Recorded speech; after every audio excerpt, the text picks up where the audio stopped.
إن الله وملائكته يصلون على النبي يا أيها الذين آمنوا صلوا عليه وسلموا تسليما. اللهم صل على محمد وعلى محمد. أعوذ بالله من الشيطان الرجيم. بسم الله الرحمن الرحيم. الحمد لله الذي أول بلا أول كان قبله والآخر بلا آخر يكون بعده الذي قصرت عن رؤيته أبصار الناظرين وعجزت عن نعته أوهام الواصفين، والصلاة والسلام على أكرم الأنبياء والمرسلين حبيب إله العالمين سيدنا ونبينا ومولانا بالقاسم محمد. اللهم صل على محمد وآل محمد وعلى آله الطيبين الطاهرين المعصومين المظلومين سيما بقية الله في الأرضين. اللهم صل وسلم وزد وبارك على صاحب الدعوة النبوية والصولة الحيدرية والعصمة الفاطمية والحلم الحسنية والشجاعة الحسينية والعبادة السجادية والمآثر الباقرية والآثار الجعفرية والعلوم الكاظمية والحجج الرضوية والجود التقوية والنقاوة النقوية والهيبة العسكرية والغيبة الإلهية. صلوات بر محمد وآل محمد. السلام يا رب. دعاء امام زمان عجل الله تعالى فرجه الشريف. بسم الله الرحمن الرحيم. اللهم كن لي وليك الحجة ابن الحسن صلواتك عليه وعلى آبائه في هذه الساعة وفي كل ساعة وليا وحافظا وقائدا وناصرا ودليلا وعينا حتى تسكنه أرضك طوعا وتمتعه فيها طويلا. اللهم صل على سلسلہ تفسیر شعراء جو جاری تھا سورہ شعراء. اس سے پہلے آج فطرے کے بارے میں کچھ گزارشات عرض کرنا چاہوں گا. فطرہ وہ عبادت ہے کہ جسے رمضان المبارک کے روزوں کی قبولیت کی ضمانت کہا گیا ہے. اور سورہ والشمس میں جہاں اللہ سبحانہ وتعالیٰ نے 11 قسمیں کھا کر یہ فرمایا قد افلح من زکاہا، اس کا ایک سادہ ترجمہ یہ ہے کہ کامیاب یقیناً وہ ہو گیا کہ جس نے تزکیہ نفس کیا. تو اس کا ایک مصداق کی بیان کیا گیا ہے حدیث میں قد افلح من زکاہا، اس لیے کہ یہ سورہ وہ ہے کہ جو عید کی نماز میں پڑھنے کی تاکید ہے، سورہ شمس. تو یقیناً کامیاب وہ ہو گیا کہ جس نے روزے کے بعد زکوٰۃ فطرہ کو ادا کیا. زکاہا کا مطلب زکوٰۃ ہے اور زکوٰۃ سے مراد زکوٰۃ فطرہ ہے. تو یقیناً وہ کامیاب ہو گیا جس نے زکوٰۃ فطرہ کو ادا کیا. فطرہ واجب ہو جاتا ہے شب عید، اور عید کی نماز جو پڑھ رہے ہیں تو عید کی نماز سے پہلے پہلے انہیں نکال دینا چاہیے. البتہ یہ کہ رمضان المبارک میں بھی فطرہ دیا جا سکتا ہے. ایک تو وہ معروف طریقہ کہ آپ فطرہ بطور قرض دے دیجئے اس نیت سے، اور شب عید نیت کر لیجئے کہ وہ قرض فطرے میں تبدیل ہو گیا، وہ بھی ایک طریقہ ہے. لیکن اگر کوئی فطرے ہی کی نیت سے رمضان میں نکال دے تب بھی وہ صحیح ہے. آیت اللہ سیستانی کے فتح کے مطابق اس میں کوئی حرج نہیں ہے. ایک جو اہم بات ہے وہ یہ ہے کہ فطرہ جب آپ نکال لیتے ہیں تو وہ مشخص ہو جاتا ہے. یعنی یہ کہ جیسے ہی آپ نے مثال کے طور پر وہ $50 کا جو نوٹ ہے اس پر فطرے کی نیت کی تو وہ متعین ہو گیا، وہ وہی نوٹ. اب اصل تو شرعاً یہ واجب ہے کہ یا تو وہ نوٹ پہنچائیے، وہی نوٹ، جو کہ یوزولی پاسبل نہیں ہے. لیکن ایک تو یہ ہے کہ جو فطرہ ہے وہ پر ہیڈ 3 کلو وہ غذا کے جو یوزولی شہر میں استعمال ہوتی ہے، جیسا کہ تو ہمارے یہاں بریڈ استعمال ہو رہی ہے یا رائس استعمال ہو رہے ہیں، تو تقریباً اگر اپروکسیمیٹ دیکھا جائے تو ویٹ کے حساب سے $6 بن جائے گا اور رائس کے اعتبار سے $10 بن جائے گا. اب کوئی اگر بہت ہائی فائی ویٹ کھا رہا ہو یا رائس کھا رہا ہو تو اس سے فرق نہیں پڑتا، اس لیے کہ جو معمولاً شہر میں غذا استعمال ہوگی اس کے مطابق فطرہ دینا ہے.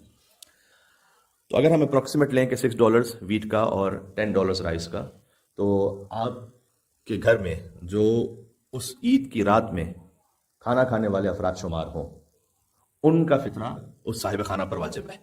کھانا کھانے والے افراد شمار ہوں کا مطلب کیا ہوتا ہے؟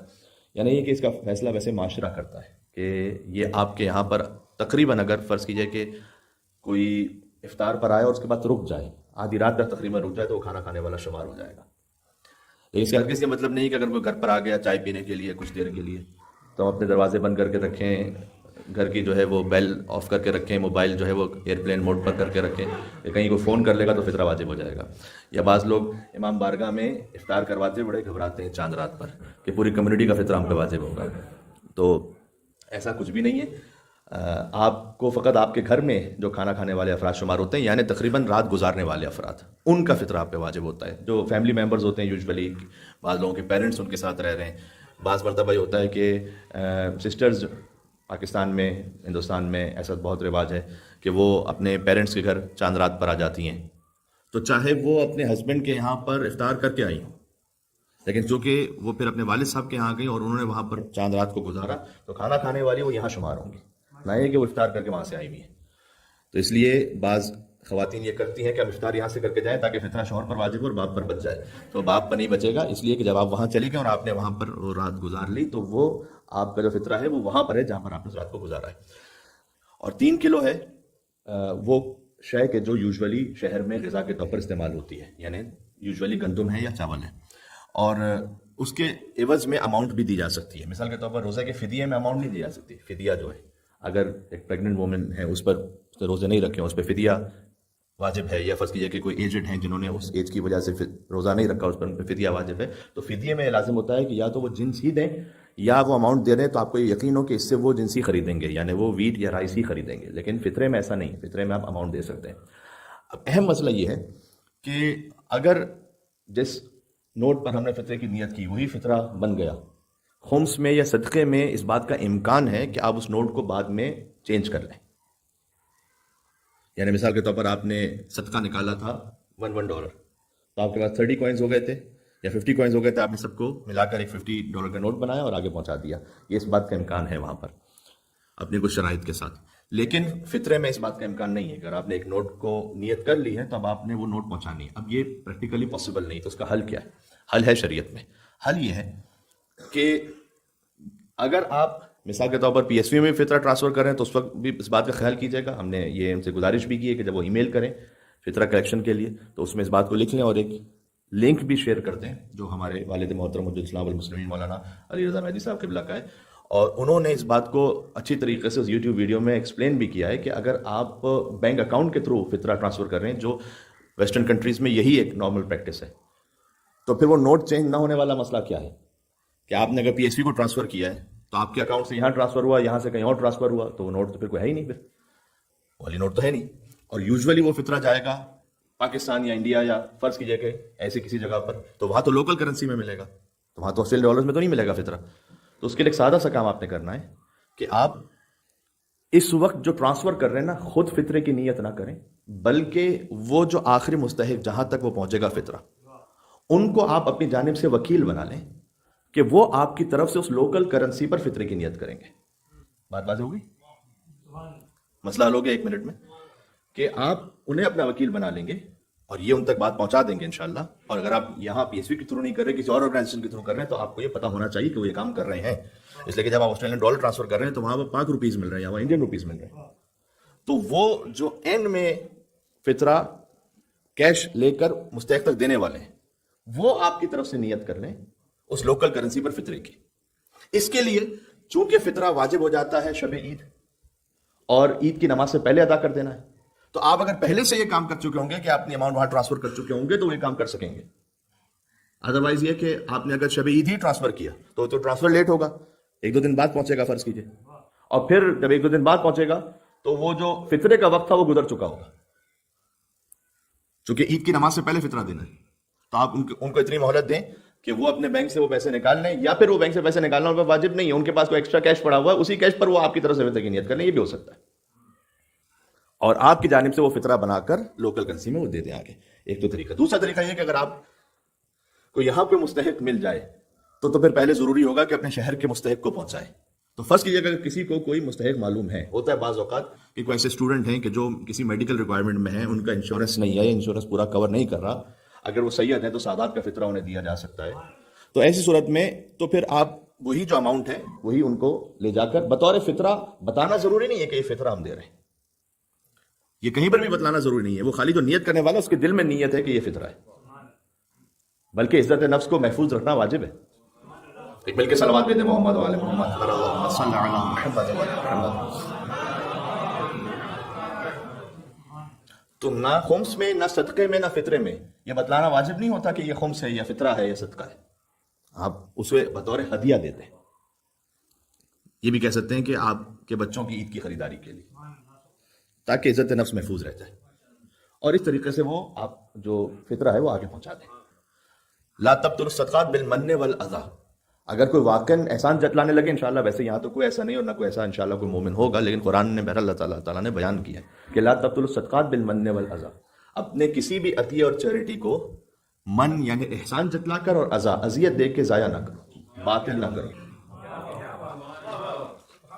باطل نہ کرو یعنی جو دیا تھا وہ باطل ہو جائے گا، کینسل، ختم. اگر احسان جتلایا ایک یا اذیت پہنچائی، یعنی کوئی سامنے سے ایکسپیکٹیشن رکھی کہ اچھا یہ اب ہم نے ان کو دیا تو ہمارا احترام کریں گے، ہمارے اٹھیں گے، ہمارے جھک کے سلام کریں گے، تو یہ جائز نہیں ہے. تو بتائے بغیر ہی دے دیا جائے تو زیادہ بہتر ہے. یہ مختصر سی وضاحت ہو کر، زیادہ تو میں چاہ رہا تھا کہ اس بینک اکاؤنٹ والے مسئلے کی تھوڑی سی وضاحت ہو گئی کہ جب بینک اکاؤنٹ سے فطرہ ٹرانسفر کیا جائے تو کیا طریقہ کار ہوگا. شریعت نے اس کا ایک رائے حل متعین کیا ہوا ہے. انشاءاللہ اگر ضرورت ہوئی اور آپ کی کچھ مزید کوئریز آئیں تو اس پہ ہم ابھی ہمارے پاس 1-2 دن اور ہیں، ہم مزید گفتگو کر لیں گے، لیکن بنیادی طور پر یہ بات ہو گئی. اور $6 اپروکسیمیٹ ایک اماؤنٹ رکھی گئی ہے، اور $10 فار رائس، $6 فار ویٹ. اس میں یہ بھی ہے کہ فطرے میں جنس متعین کرنا ضروری ہے. یعنی یہ نہیں ہو سکتا کہ انٹینٹم ہم نے نکالا $50 دے دیے سوچے سمجھے بغیر کہ وہ ہم نے رائس کے لیے دیے تھے یا ویٹ کے لیے دیے تھے. اس میں متعین کرنا ضروری ہے کہ میں ویٹ کا فطرہ دے رہا ہوں یا رائس کا فطرہ دے رہا ہوں، تو یہ آپ کے لیے متعین ہونا ضروری. اچھا جب آپ نے کنفرم متعین کر دیا کہ میں رائس کے لیے فطرہ دے رہا ہوں، زیادہ تر لوگ رائس کا دیتے ہیں، کہتے ہیں زیادہ اچھا ہے کہ زیادہ ہیلپ پہنچ جائے کسی تک. تو اب ہم نے جو کیلکولیٹ کیا تھا وہ 3 kg جو ہے وہ $9.6 تقریباً بنتا ہے. تو ہم نے اس کو اپروکسیمیٹ $10 رکھا ہوا ہے. آپ اپنے دل میں یہ نیت کر لیجیے گا کہ جو فطرہ تھا وہ تو واجب فطرہ ہو گیا، باقی ایک مستحب صدقہ اس تک پہنچ گیا، مستحب چیریٹی اس تک پہنچ گئی. تو وہ بقیہ کی جو اماؤنٹ ہے وہ انشاءاللہ آپ کے نامہ اعمال میں ایک مستحب کسی کی مدد انشاءاللہ وہ مستحق تک پہنچ جائے گی. اللہم صلی علی محمد وعلی محمد. آ جائیے فرعون کے محل میں. کل بات یہاں پر ہے پہنچی ہے کہ حضرت موسیٰ علیہ السلام یہ کہہ رہے ہیں فرعون سے کہ فرعون احسان جتلا رہا ہے اور کہہ رہا ہے کہ تم وہی نہیں ہو کہ میں نے تمہیں اپنے دربار میں پالا تھا، اپنے محل میں. حضرت موسیٰ علیہ السلام اس کا جواب دے رہے ہیں کہ وَتِلْكَ نِعْمَةٌ تَمُنُّهَا عَلَيَّ. یہ وہ نعمت ہے کہ جس پر تم مجھ پہ احسان جتلا لو. وَنَبَّتَّ بنی اسرائیل، کہ تم نے پورے بنی اسرائیل کو غلام بنا کے رکھا ہے، اس لیے مجھے یہاں آنا پڑا. یعنی میری ماں نے مجھے صندوق میں ڈال دیا اور میں یہاں پر پہنچا، اور میری والدہ نے میری پرورش اس طریقے سے کی کہ وہ اظہار بھی نہیں کر سکتی تھی کہ یہ میری ماں ہے. کل کے واقعے سے میں اس کو ریلیٹ کر رہا ہوں. تو یہ تمہارا کوئی احسان نہیں تھا کہ تم نے مجھے یہاں پر پالا، مجھے تو اپنے باپ کے گھر پلنا چاہیے تھا، مجھے تو اپنی ماں کے پاس پلنا چاہیے تھا. یہ جو تم احسان جتا رہے ہو یہ تمہارا جرم ہے. بات واضح ہو رہی ہے؟ یہ تو تمہارا جرم ہے کہ کیوں ایسے حالات پیدا کیے کہ پورے بنی اسرائیل کو غلام بنا کے رکھا، بیٹوں کو قتل کر دیتے تھے، عورتوں کو زندہ رہنے دیتے تھے اور انہیں حقیر سمجھتے تھے. تو حالات یہاں تک پہنچے کہ میں تمہارے دربار میں پہنچا اور میری بہن آئی اور وہ پھر ایک دایا کو جو میری ماں ہی تھی وہ بلا کر لے کر آئیں، جنہوں نے اپنے آپ کو چھپا کر مجھے دودھ پلایا کہ اس بات کا اظہار بھی نہ ہونے پائے کہ وہ میری ماں ہے. تو ایک جواب تو حضرت موسیٰ علیہ السلام نے یہ دے دیا. تو فرعون نے یہ کہا کہ یہ کیا ہے رب العالمین. یہ نہیں پوچھا کون ہے تمہارا رب العالمین، کل کی گفتگو یاد ہے، وما رب العالمین نہیں پوچھا، وما رب العالمین. ایک ہے کون ہے تمہارا رب، یہ ہے رسپیکٹ دیتے ہوئے سوال. وما رب العالمین، کیا رب العالمین لگا رکھا ہے. حضرت موسیٰ علیہ السلام اس ماں کو من میں لے آئے. قال رب السماوات والارض، وہ رب العالمین وہ ہے جو زمین اور آسمان دونوں کا رب ہے. وما بینہما، جو کچھ ان کے درمیان ہے اس کا بھی رب ہے. ان کنتم موقنین. تو فرعون نے فوراً کہا کہ قال لمن حوله الا تستمعون. فرعون نے اپنے اطرافیوں سے کہا سنتے ہو اس کی باتیں. قال ربکم ورب آبائکم الاولین. تو حضرت موسیٰ علیہ السلام کے پاس موقع آ گیا کہ اب وہ فرعون کے بجائے جو اطراف میں جو دربار والے تھے ان سے مخاطب ہونا شروع ہو گئے اور کہا دیکھو یہ تمہارا بھی رب ہے، تمہارے باپ داداؤں کا بھی وہی رب ہے. تو فرعون نے یہ کہا کہ یہ کنفرم مجنون ہے. میں خلاصتاً آگے بڑھ رہا ہوں، کل پہ بات ہو چکی ہے، 3 دفعہ کنفرم کیوں کہہ رہا ہوں میں. رب المشرق والمغرب وما بینہما. حضرت موسیٰ علیہ السلام پر یہ توہین کی گئی، انہوں نے اس توہین کا جواب نہیں دیا. میں نے کہا ہر ایک کو جواب دینے کی ضرورت نہیں ہوتی. جسے جواب دیا جائے وہاں پہ تو ایک اسٹینڈرڈ ہونا چاہیے نا. اللہم صلی علی محمد وعلی محمد. بعض لوگ کہتے ہیں مولانا صاحب فلاں نے یہ بات کی آپ جواب دیں، فلاں نے یہ بات کہی آپ کیوں نہیں جواب دیتے؟ جناب میں کیوں کسی ایسے شخص کو جواب دوں کہ میرے جواب دینے کی وجہ سے اس کی شہرت ہو جائے؟ تو حضرت موسیٰ علیہ السلام نے جواب ہی نہیں دیا کہ یہ مجنون ہے. لا مجنون، کنفرم یہ مجنون ہے. قال رب المشرق والمغرب. حضرت موسیٰ علیہ السلام اپنی تبلیغ کرتے رہے کہ یاد رکھو وہ مشرق اور مغرب کا بھی رب ہے، وما بینہما، اور جو کچھ ان کے درمیان اس کا بھی رب ہے. ان کنتم تعقلون، اگر عقل رکھو. اب حضرت موسیٰ علیہ السلام ان سے کہہ رہے ہیں، یہ حضرت موسیٰ علیہ السلام کو مجنون کہہ رہے ہیں. حضرت موسیٰ علیہ السلام تم میں عقل ہے تو تم سمجھو اس بات کو کہ وہ مشرق و مغرب اور جو کچھ کے درمیان اس کا رب ہے.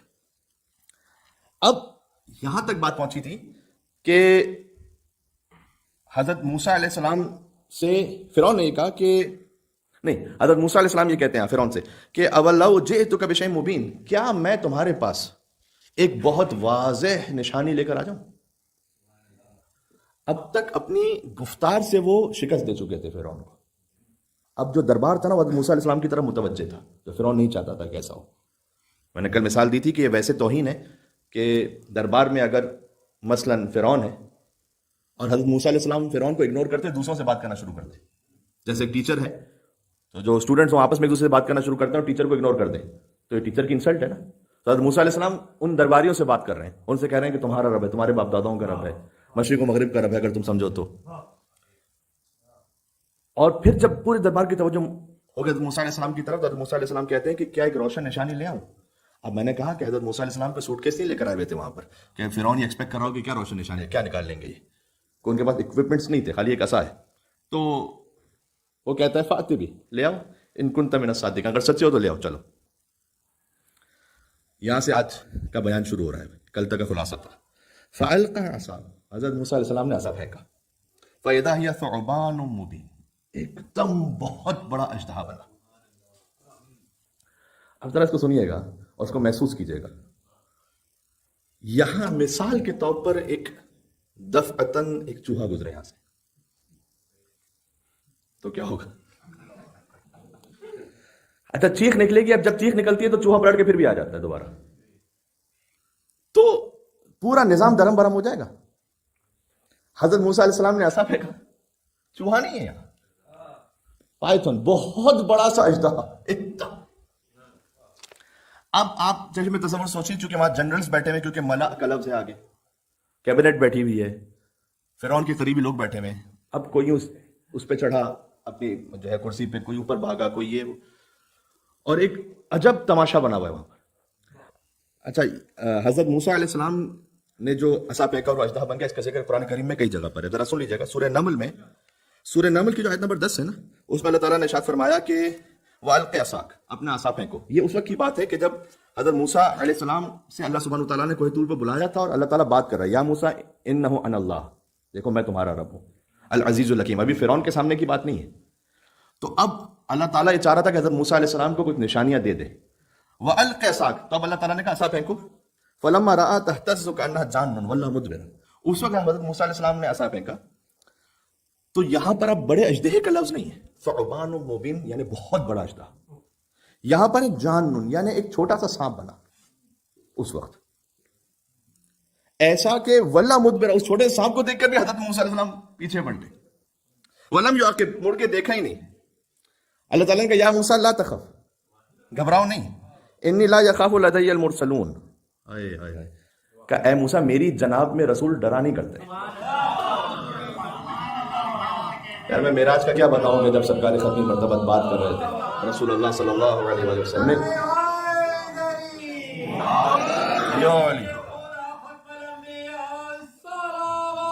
اللہم صلی علی.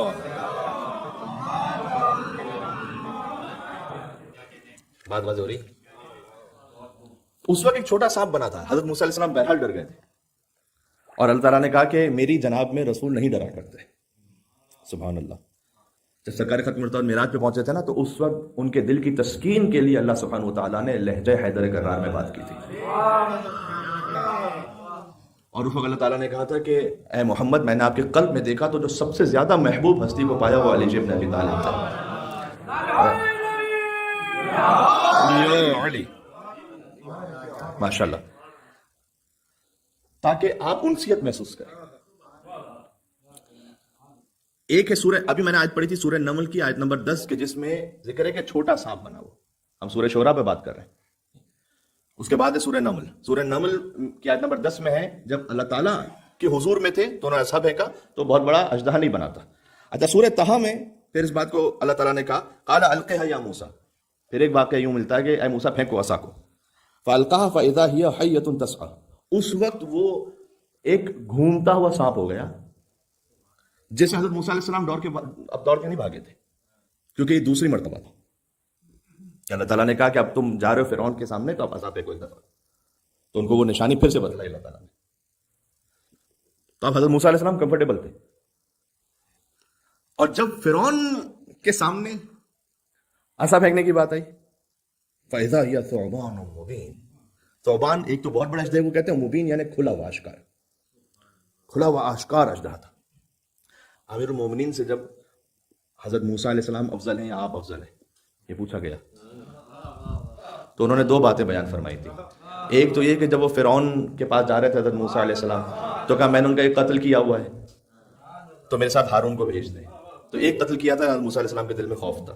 اور مولا علی کہتے ہیں کہ جب سورہ توبہ لے کر میں پہنچا مشرکین مکہ کے درمیان حضور کے حکم سے تو ان کے خاندان کا ہر ایک کوئی نہ کوئی ایسا تھا جسے میں نے مارا ہوا تھا بحکم خدا، لیکن میرے دل میں خوف نہیں آیا تھا. سورہ پڑھا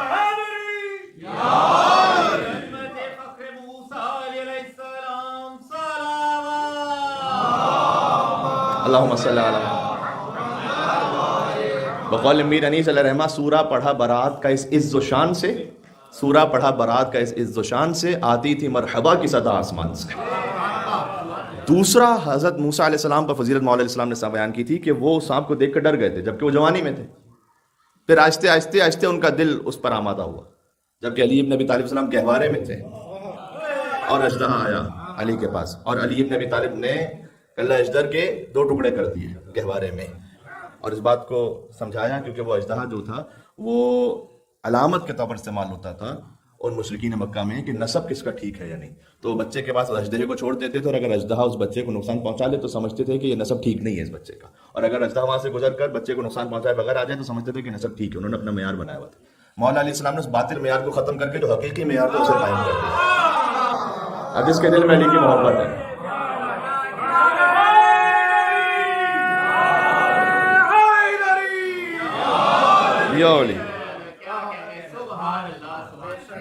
ہے میرے ساتھ سورہ شعراء پر فالقا عصا. حضرت موسیٰ علیہ السلام نے عصا پھینکا. اب میں اس کو تصور سے سوچ سکتا ہوں کہ مثال کے طور پر لوگ وہاں چیخ رہے ہوں گے اوہ اتنا بڑا اژدہا یہ کیا ہے، اور فرعون جو ہے ہو سکتا ہے اس نے کوئی 2-3 سیکورٹی گارڈ اپنے سامنے کھڑے کر دیں یہاں کھڑے رہو شاباش آگے اژدہا نہ آنے پائے. ابھی یہ سب کچھ ہو رہا تھا وَنَزَعَ يَدَهُ فَإِذَا هِيَ بَيْضَاءُ لِلنَّاظِرِينَ. حضرت موسیٰ علیہ السلام نے اپنے گریبان سے ہاتھ نکالا تو وہ بریلینٹ وائٹ، یوں اگر ترجمہ کروں میں اس کا تو چمکتا ہوا روشن سفید ہاتھ تھا. ایک مقام پر حضرت موسیٰ علیہ السلام کے واقعے میں اللہ تعالیٰ نے کہا من غیر سوء، یعنی بیماری کی وجہ سے نہیں تھا وہ ایسا. ایک مرتبہ ہوتا ہے کہ وہ ہاتھ سفید ہو گیا بیماری کی وجہ سے نہیں، اللہ تعالیٰ کے معجزے کی وجہ سے. اب ایک اور نشانی سامنے آ گئی.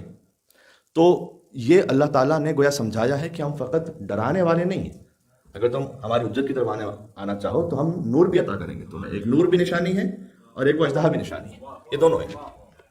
اچھا اب اتنے میں انہوں نے دیکھا کہ یہ ہاتھ ایک دم چمک رہا ہے اور اس کی وجہ سے جو ہے نا وہ دربار میں ایک نور ہے، روشنی ہے. اچھا اس کو دیکھ رہے ہیں، کہا وہ دیکھنا اژدہے کا خیال کرنا، اور باتیں ہو رہی ہیں آپس میں. قال للملأ حوله، ایسے میں سچویشن فرعون کے ہاتھ سے نکل رہی ہے. پہلے سب حضرت موسیٰ علیہ السلام کی باتوں کو سن رہے تھے جو کل کی گفتگو تھی، اور اب موسیٰ علیہ السلام کے معجزوں کو دیکھ رہے ہیں سامنے. تو فوراً اپنے جنرل سے کہا اس نے، سب اس سے پہلے جب اس نے یہ کہا تھا نا کہ قال لمن حوله الا تستمعون، آپس میں اطراف والوں سے کہا تھا کہ کیا سنتے ہو اس کی باتیں. اس وقت ملا کا لفظ نہیں ہے، اس نے سب سے کہا تھا، پورے دربار سے. یعنی دربار میں سب ہوں گے نا، وہ جینیٹر بھی ہوگا، وہ سوڈا گائی بھی ہوگا، وہ فرض کیجیے ہر طرح کے لوگ ہوتے ہیں دربار میں. تو یہاں پر اب جنرل سے قال للملا، اس نے کہا اپنے خاص کیبنٹ سے، ان ھذا لساحر علیم، یہ بہت سمجھدار جاننے والا جادوگر ہے. کہتے ہیں جھوٹ بولنے والے کا حافظہ نہیں ہوتا. ابھی 2 آیتوں پہلے کہہ رہا تھا کہ یہ مجنون ہے، اس کو عقل نہیں ہے. اب کہہ رہا ہے کہ ان ھذا لساحر علیم، بہت جاننے والا جادوگر ہے، بہت بڑا. اچھا یہی اس کی آفیشیل لائن بنی بعد میں، جو پروپیگنڈا لائن ہوتی ہے نا کہ آپ ایک جھوٹ کو اتنا زیادہ دہرائیں کہ وہ سچ لگنے لگے. تو یہ بعد میں جب یہ واقعہ پھیلا تو اس کی آفیشیل لائن یہی تھی کہ سب کو جا کے یہی اعلان کرو کہ یہ بہت ہی ہوشیار جادوگر ہے، بہت ہی ہوشیار جادوگر ہے. اب مثال کے طور پر اس کی جو کیبنٹ ہے، ملا جنرلز، وہ یہ کہہ رہے ہیں کہ نہیں ہو سکتا ہے جادو نہ ہو. میں کہہ رہا ہوں تم سے یہ جادوگر ہے. کہا ہو سکتا ہے سر فرعون آپ کو کوئی غلط فہمی، میں تم سے کہہ رہا ہوں یہ جادوگر ہے، یہی اعلان کرو بس. اور یرید ان یخرجکم من ارضکم بسحر، یہ ہر ڈکٹیٹر کا یہی حال ہوتا ہے. نے کہا کہ فرعون کہہ رہا میں تم کو بتاؤں، یہ تمہیں تمہاری زمینوں سے باہر نکالنا چاہتا ہے. میرا معاملہ نہیں، تمہارا معاملہ ہے. یہ تمہیں تمہاری زمینوں سے باہر نکالے گا. اب تک تو انا ربکم الاعلی، میں تمہارا سے بڑا رب ہوں. ایسی بنا دیتا ہوں میں سے مثال دیتا ہوں. اللہم صلی علی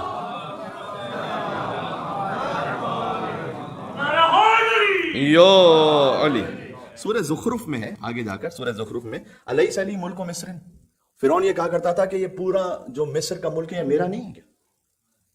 جب اقتدار میں ہو تو یہ میرا ہے، اقتدار چھن رہا ہے یہ تمہاری زمین سے تمہیں نکال دے گا. اب میں اس گفتگو کو فقط مذہبی حد تک رکھتا ہوں، اس میں پولیٹیکل ان سے شامل نہیں کرنا چاہتا فور ویریس ریزنس. لیکن میں آپ کو مثال دے دوں، ہمارے ہیں بعض لوگ کہ جنہیں خان صاحب کی محبت کا کوئی بہت ہی زیادہ بخار چڑھا ہوا ہے. تو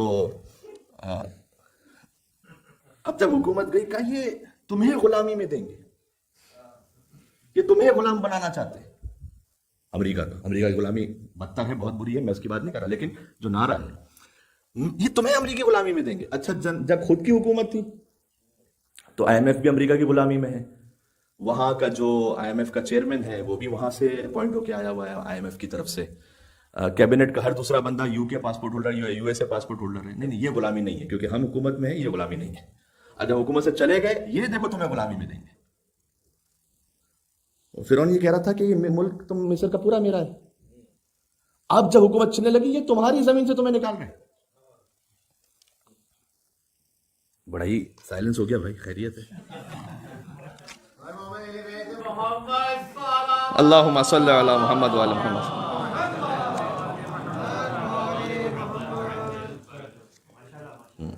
ہم اتنا لون لیں گے جتنا 75 سال میں کسی نے نہیں لیا ہوگا. یہ غلامی نہیں ہے، اس لیے کہ ہم حکومت میں ہیں. جب حکومت چھینے گی تو وہ غلامی جو ہم تمہیں بتا رہے ہیں. اچھا اب جیسی ہی اس نے کہا کہ فرعون نے کہا کہ یہ تمہیں اپنے جادو کے ذریعے سے نا تمہاری زمینوں سے باہر نکالے گا یہ موسیٰ. فماذا تأمرون، اب کتنا ویک ہو گیا اس وقت فرعون جو کہتا تھا انا ربکم الاعلی، وہ اپنے اس کیبنٹ سے کہتا ہے فماذا تأمرون، اب تمہارا کیا حکم ہے، کیا کرنا چاہیے؟ فماذا تأمرون، اب بتاؤ کیا کرنا چاہیے. اچھا کیا کرنا چاہیے، کسے کیا کرنا چاہیے، یعنی فرعون کو کیا کرنا چاہیے؟ تو ہونا یہ چاہیے گرامیٹیکلی فماذا تأمروننی، یعنی تم کیا کہتے ہو میرے لیے. تو یہاں تأمروننی نہیں آخر میں اپنا، کیونکہ ابھی بھی غرور تکبر ہے نا، تو یہ نہیں کہتا کہ تم میرے لیے کیا کہتے ہو، صرف اتنا کہتا ہے تأمرون. اچھا یہ بتاؤ کیا کہتے ہو، تمہارا کیا سجیشن ہے. یہ نہیں کہہ رہا کہ تم مجھے حکم دو گے یا تم مجھے بتلاؤ گے، نہیں تم بتاؤ کیا ہونا چاہیے. تو قالو، ان سب نے کہا ارجع، ابھی تو آپ اسے جانے دیں، ابھی کچھ نہیں ہو سکتا. ابھی اس نے سانپ نکالا ہوا ہے بڑا سا اژدہا، ہاتھ جو ہے وہ اس میں جو ہے وہ سفید چمک رہا ہے، ابھی ہم کچھ بھی نہیں کر سکتے. جانے دیں، وَأَخَاهُ، اس کے بھائی کو بھی جانے دیں، ہارون علیہ السلام کو فی الحال جانے دیں، وَابْعَثْ فِي الْمَدَائِنِ حَاشِرِينَ، اور جو مختلف شہر ہمارے کنٹرول میں ہے نا اس میں جادوگروں کو جمع کرنا شروع کرتے ہیں۔ اب کئی مہینے گزرے اس معاملے میں، اب آگے جا کے کہ ایسا کریں، جانے دیں، اور اس پر نظر، اچھا ارجح میں خود گرامیٹیکلی اس بات کو پوشیدہ ہے کہ رجحہ کہتے ہیں اس چیز کو کہ دانت میں کوئی چیز دبائے رکھے، نہ اسے اگلے نہ نکلے، یعنی بلاک کر کے رکھے، یعنی ارجح کا مطلب ہے آپ جانے دیں لیکن نظر رکھیں، پورا نہ چھوڑیں۔ اور ہم شہروں میں مختلف جادوگروں جمع کرتے ہیں، یاتوک بکل سحار علیم، جو بڑے ایکسپرٹ اور دانا جادوگر ہیں نا ان سب کو جمع کرتے ہیں اس کے مقابلے کے لیے، کیونکہ اب اس کے مقابلے میں ہمیں کام کرنا پڑے گا۔ اچھا یاتو کا کل بیان کر چکا ہوں، یجیء کا نہیں ہے، یعنی مشکل سے وہ جادوگر نہیں آئیں گے، یاتو کا آرام سے آ جائیں گے، ہمارے سب انڈر میں کنٹرول میں آ جائیں گے۔ فجمع السحرة لمیقات یوم معلوم، تو سارے جادوگر ایک متعین دن میں جمع ہو گئے۔ اس کا مطلب یہ ہے، یہاں علماء نے بیان کیا ہے کہ باقاعدہ آپ سمجھ لیجئے کہ ایک کانفرنس، ایک ورکشاپ جو ہے وہ جادوگروں کی ہوئی مختلف جگہوں سے، اور جو بڑے بڑے تھے ان سب کا سلیکشن کیا گیا اور وہاں سے انہیں منتخب کیا گیا کہ یہ سب سے ایکسپرٹ ہیں، اب انہیں لے آؤ موسیٰ علیہ السلام کے سامنے، اور وقت معلوم پر وہ جمع ہوئے۔ اچھا وہ کون سا دن تھا؟ سورہ طٰہٰ میں اس بات کا بیان ہے کہ وہ کون سا دن تھا، وہ یوم الزینہ یعنی میلے کا دن، انڈیپینڈنس ڈے آپ کہہ سکتے ہیں، 26 جنوری یا 14 اگست ہو یا 15 اگست ہو، ایسا کوئی دن تھا جہاں پر پریڈ ہوتی ہے اور لوگ میلے کے لیے آتے ہیں۔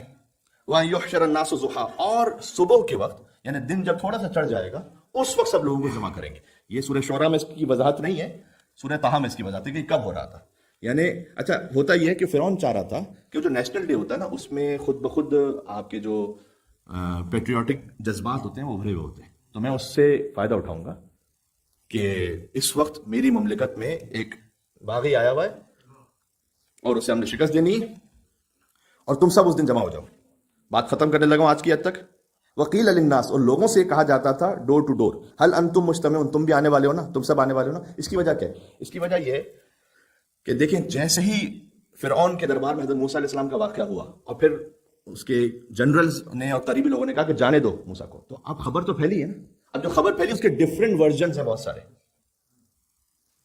اس کی ویڈیو تھوڑی بنی ہوئی کہ ہر ایک واٹس ایپ آئی ہوئی، تو اس کے ڈفرینٹ ورژنز ہیں۔ اس میں وہ جو بنی اسرائیل ہیں وہ ویسے ہی فرعون کے غلام بنے ہیں اور تنگ ہے فرعون سے، تو وہ تو دل میں بڑے خوش ہیں۔ یہ تو زبردست کام ہوا، پہلی مرتبہ یہ ہوا کہ فرعون بھی جو ہے نا ڈر کے اوپر بیٹھ کے غائب ہو گیا۔ اب کوئی اس میں سے کہہ رہا ہے کہ پتہ ہے تمہیں وہ موسیٰ آئے اور انہوں نے جو ہے وہ اژدہا پھینکا، وہ ڈرا، انہوں نے ایک تھپڑ لگایا فرعون کو، وہ کچھ کر ہی نہیں سکا سامنے۔ اب پنچ آف سالٹ جو ہے نا ہر ایک اپنا اپنا ملا رہا ہے۔ وہ اژدہا جو ہے وہ گھوم گیا تھا اس کے پورے گردن پر، وہ تو مرنے والا تھا بالکل، وہ تو موسیٰ نے بچا لیا بس۔ تو پتہ ہے تمہیں اب یہ چاہتا ہے کہ یہ جو ساری جو پروپیگنڈا یا جو آپس میں لوگ ایک دوسرے سے باتیں کر رہے ہیں ان سب کو جمع کرو اور دکھاؤ۔ تو کہا ہر ایک سے کہتا تھا، مطلب اس کے جو فورسز تھے وہ جا کے کہتے تھے تم آنے والے ہو نا، تم آنے والے، تم سب آنے والے، ٹھیک ہے۔ لعلنا نتبع السحرة ان كانوا هم الغالبین، شاید پھر ہم، اب دیکھیں فرعون کہاں تک پہنچ گیا ہے کہ پھر ہم بعد میں ان جادوگروں ہی کی پیروی کر لیں گے۔ ارے اب تو آپ کہہ رہے تھے کہ میں سب سے بڑا رب ہوں، کیونکہ اب سہارا یہ بچے میں خالی، تو ان كانوا هم الغالبین، اور جادوگروں کا بڑا اس وقت ایک ماشاءاللہ مطلب ایک ہوا بنا ہوا ہے کہ اب یہ جادوگر ہیں جو بچائیں گے فرعون کو۔ فلما جاء السحرة، جیسے ہی وہ جادوگر آئے، انہوں نے بھی موقع سے فائدہ اٹھانا ہے، وہ بھی غلام قوم کے ہیں، اتنے عرصے تک انہوں نے بھی یعنی جو جس کو کہتے ہیں نا کہ انہیں سپریس کیا گیا ہے، تو اب انہیں بھی اپنا معاملہ نکالنا ہے۔ اب مثال کے طور پر اب جادوگر سب جمع ہوئے ہیں اور 2-3 دن بعد یہ واقعہ ہونے والا ہے اور وہ پریکٹس کر رہے ہیں اپنی لاکر روم میں، تو ایک دوسرے سے پوچھ رہا ہے کہ تم کہاں سے آئے ہو بھائی، الگ الگ شہروں کے نا، تم کہاں سے آئے ہو بھائی؟ اچھا بھائی میں تو ریچمنڈ کا ہوں۔ اچھا تم کہاں سے؟ بھائی میں کالنگ ووڈ کا ہوں، وہاں اس کلب سے ہوں، میں کارٹن سے ہوں، وغیرہ وغیرہ۔ اب سارے ایکسپرٹ وہاں پر جمع ہیں، تو ایک دوسرے سے پوچھتا ہے کہ کیا تمہیں کوئی اجرت ملے گی اس کی، جو تم دکھائیں گے ہم ایسے ملیں گے؟ کہا اجرت کی کیا بات کر رہے ہو، فرعون سے کون مانگے گا اس کی کو ہم؟ ہمیں کوئی پیمنٹ نہیں ملنے والی، اس لیے کہ وہ تو سپاہی آئے مجھے گھر سے اٹھا کے لے آئے، کہا کہ یہ تو تمہیں یہاں آنا ہے۔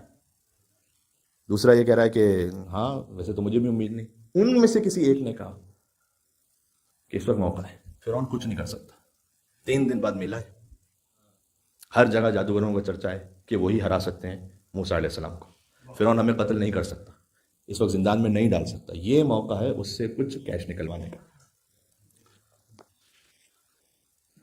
تو وہ آئے، انہوں نے کہا، ایک آیا اس میں، قالوا لفرعون، وہ انہوں نے آ کے فرعون سے کہا ان لنا لاجرا، کیا کوئی پیمنٹ بھی ملے گی؟ اچھا اتنا کہہ سکتے تھے کافی تھا، انہوں نے ایک اور اس پر پریشر ڈالنا چاہا، ان کننا نحن الغالبون، الغالبین، دیکھو اگر پیمنٹ ملے گی تو پھر امکان ہے کہ ہم جیت جائیں گے، کیونکہ ہو سکتا ہے پھر دل سے کام نہ کریں، اگر پیمنٹ نہ ملے تو ہار جائیں، تو اگر ہم جیتیں تو پیمنٹ ملے گی تو جیتیں گے، تو کیا یہ ہو سکتا ہے؟ یہ باتیں بھی ہونے لگی تھیں جو نتبعہ سے واضح ہے کہ ہم اگر جادوگر جیت جاتے ہیں تو پھر جادوگروں کی ایک کیبنٹ بنا لیتے ہیں، ان کا اتباع کریں گے، فرعون کا کیوں اتباع کریں گے؟ تو وہ کیا یہ باتیں فرعون تک نہیں پہنچ رہی ہوں گی؟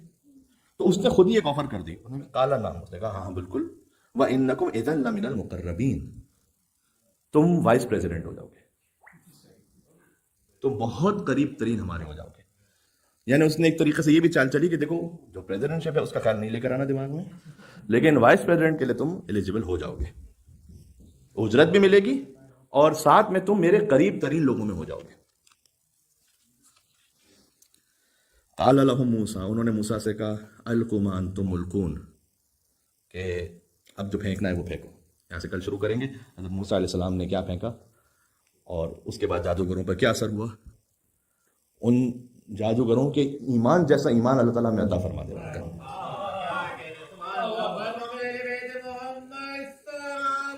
اللہم صلی علی محمد۔ کل ایک مومن بھائی نے مجھ سے کہا کہ مصعب آپ روکتے ایسی جگہ پر ہیں کہ کل سننا پڑتا ہے کہ کیا ہے، تو یہ اللہ تعالیٰ کا کرم ہے جو اس نے عطا کیا ہوا ہے، یہ سب تمہارا کرم ہے، آقا کے بعد اب تک بنی ہوئی، تو اچھا ہے سلسلے وار یہ چلتا رہے۔ اب یہاں تک ہو گیا جادوگر جمع ہے، یوم الزینہ ہے، میلے کا دن ہے، جادوگر اب موسیٰ علیہ السلام سے کہیں گے کہ تم پھینکو جو پھینکنا چاہتے ہو، حضرت موسیٰ علیہ السلام اس عصا کو پھینکیں گے، کیا ہوتا ہے اس کے بعد جادوگروں کا ریئیکشن کیا ہوتا ہے، جو اتنے اہتمام سے آئے تھے واقعاً کیا ان کے دل میں تھا کہ فوراً حضرت موسیٰ علیہ السلام کے رب کے سامنے جھک گئے، وہ بہت بڑی قربانی تھی، جبکہ انہیں معلوم تھا کہ ہمیں سب کچھ ملنے والا ہے یہاں پر۔ اس کی عالی ترین مثال آپ کو ملے گی حور علیہ السلام نے کرا، جادوگروں نے فرعون کو چھوڑا، حور علیہ السلام نے وقت کے فرعون یزید کو چھوڑا، جبکہ وہ خود کہہ رہے ہیں کہ میں اپنے آپ کو دنیا اور آخرت کے درمیان پا رہا ہوں، اس طرف دنیا ہے، اس طرف گورننگ، اس طرف لیڈرشپ ہے، اس طرف سپہ سالاری ہے، اس طرف مال و دولت ہے، یہاں خون ہے، یہاں جان کا خطرہ ہے، یہاں پر اولاد شہید ہو جائے گی، کہ لیکن میں اپنے آپ کو دنیا اور آخرت کے درمیان پاتا ہوں اور میں آخرت کو ترجیح دوں گا دنیا پر، یہ کہتے ہوئے حور علیہ السلام آئے، سبحان اللہ۔ اور جب وہ آئے تو وہ انعام عطا کیا امام حسین علیہ السلام نے کہ اپنی ماں کا رومال انہیں عطا فرمایا۔ شاہ خدا بندے ایک ایران کے بادشاہ تھے جو آج سے تقریباً 400 سال پہلے آئے کربلا زیارت پر، اس زمانے میں زیارت پر جانا بڑا سخت ہوتا تھا، تو وہ انہیں پتہ چلا کہ حور علیہ السلام کو کہیں دور دفن کیا گیا کربلا سے، تو وہ آئے بعد میں حور علیہ السلام کی زیارت پر اور کہا کہ مجھے یہ شک ہے کہ کہیں حور وقت آخر تو نہیں چھوڑ کر چلے گئے تھے امام حسین علیہ السلام کو؟ کہا نہیں وہ تو شہید ہوئے تھے، ان کا قبیلہ بعد میں انہیں لے کر گیا۔ کہا نہیں میرے دل میں ایک شک و شبہ آ رہا ہے، ایسا کرو کہ نبش قبر کرو، عام حالات میں جائز نہیں ہے بہرحال، لیکن نبش قبر اس طرح سے کی گئی کہ میں دیکھنا چاہتا ہوں کہ وہ جو لاشا ہے وہ صحیح اور سالم ہے یا نہیں ہے۔ تو جب حور علیہ السلام کی قبر کا فقط ایک حصہ ابتدا سے کھولا گیا تو دیکھا کہ جیسے بالکل ابھی تازہ کسی کو دفن کیا گیا ہو، اور چہرے مبارک سے نور جاری تھا، اور ایک رومال تھا کہ جو حور کی پیشانی پر تھا۔ تو شاہ خدا بندے نے علماء سے پوچھا کہ یہ کون سا رومال ہے کہ جو حور علیہ السلام کی پیشانی پر؟ کہ یہ وہ رومال ہے کہ جب حسین پہنچے تھے حور کے لاشے پر تو فرمایا تھا کہ انت حر کما سمت کا امک حر، اے حر تو واقعاً بہت خوش نصیب ہے کہ تیری ماں نے تیرا نام حر رکھا۔ اور پھر اپنے پاس سے ایک رومال نکالا اور فرمایا کہ یہ میری ماں فاطمہ زہرا کے ہاتھ کا سلا ہوا رومال ہے۔ حور کی پیشانی پہ کسی نے پتھر مارا تھا اور زخم مستقل حور کی چہرے پر خون بہ رہا تھا، تو وہ رومال امام حسین علیہ السلام نے باندھ دیا تھا۔ میں کہتا ہوں کائنات کا بہترین تحفہ حور علیہ السلام کو عطا فرمایا۔ تو وہ تبرکن شاہ خدا بندے نے وہ رومال لینا چاہا، تو جیسے ہی وہ رومال لینا چاہا تو پھر دفعتاً خون جاری ہوا۔ کوئی اور رومال وہاں باندھنا چاہا کہ وہ خون رک جائے، لیکن خون رکتا نہیں تھا، وہ مستقل بہ رہا تھا، گویا خون حری آواز دے رہا تھا کہ حر کا جنازہ مکمل نہیں ہے جب تک اس پر رومال فاطمہ زہرا نہ رکھا ہوا۔ وہی رومال واپس رکھا جا، پھر وہی رومال جب باندھا گیا تو وہ حر کا لاشا اپنے اصلی کیفیت میں آیا اور وہ خون بند ہوا اور پھر اس قبر کو دوبارہ بند کر دیا گیا۔ تو عزیزوں، جب امام حسین علیہ السلام پہنچے تھے تو حر کو پتھر مارا گیا تھا جس سے خون بہ رہا تھا۔ اب ایک پتھر مارا تھا کسی نے حر کو اور خون بہ رہا تھا۔ ابا عبداللہ حسین علیہ السلام کو فرقۃ بالرماح و فرقۃ بالحجر و فرقۃ بالسیف، کسی کے ہاتھ میں تیر تھا، کسی کے ہاتھ میں تلوار، کسی کے ہاتھ میں پتھر۔ اتنا امام حسین علیہ السلام کو زخمی تھے امام حسین کے۔ کسی نے میرے مولا سید سجاد علیہ السلام سے پوچھا کہ مولا آپ کے بابا کے جسم پر کتنے زخم تھے؟ مولا نے کہا سوال کرنے والے، تو نے ایک بار پھر سجاد کے کلیجے کو زخمی کر دیا۔ اور مولا نے ایک انگشتری نکالی اور فرمایا انگشتری دیکھ رہا ہے، اس نگینے کے برابر بھی کوئی حصہ میرے بابا کے جسم پر صحیح اور سالم نہیں بچا۔ اگر جسم پر ایک زخم لگ جائے تو پورا جسم تکلیف محسوس کرتا ہے، جس کے پورے جسم پر کوئی سالم حصہ ہی نہ بچا ہو، پورا حصہ ہی زخمی ہو۔ بابا عبداللہ حسین علیہ السلام کے عالم میں ہوں گے۔ مولا آپ نے اس خون کو روکنے کے لیے اپنی ماں کا رومال عطا کیا حر کو، کچھ دیر کے لیے رومال رکھ لیجئے گا، اس لیے کہ جب علی اصغر کو تیر لگے گا اور گلو مبارک سے خون بہنا شروع ہوگا تو وہ حسین خون کیسے روک پائیں گے؟ حسین نے اپنے چلوں میں اس خون کو بھر لی، آسمان کی طرف پھینکنا چاہا تو آسمان سے صدا آئی کہ مولا قیامت تک بارش نہ برسے گی، زمین کی طرف ڈالنا چاہا، زمین سے صدا آئی قیامت تک غلہ نہ اگے گا۔ حسین نے وہ علی اصغر کا خون اپنے چہرے پر مل لیا، فرمایا قیامت میں نانا رسول اللہ کے سامنے اسی عالم میں جاؤں گا، انا للہ و انا الیہ راجعون، رضا بقضائہ و تسلیما لامرہ وسيعلم الذين ظلموا على محمد أيام قلب ينقلبون اللهم صل على فاطمة وأبيها وبعلها وبنيها والسر المستودع فيها بعدد ما أحاط به علمك۔ اے خدا تو درود و سلام بھیج بی بی فاطمہ الزہرا سلام اللہ علیہا پر اور ان کے بابا پر اور ان کے شوہر پر اور ان کی اولاد پر اور اس خاص راز پر جو تو نے حضرت سیدہ میں رکھا ہے، یعنی امام زمانہ عجل اللہ تعالیٰ فرجہ الشریف پر مل کے نعرہ صلوات اللہم صل علی محمد و آل محمد۔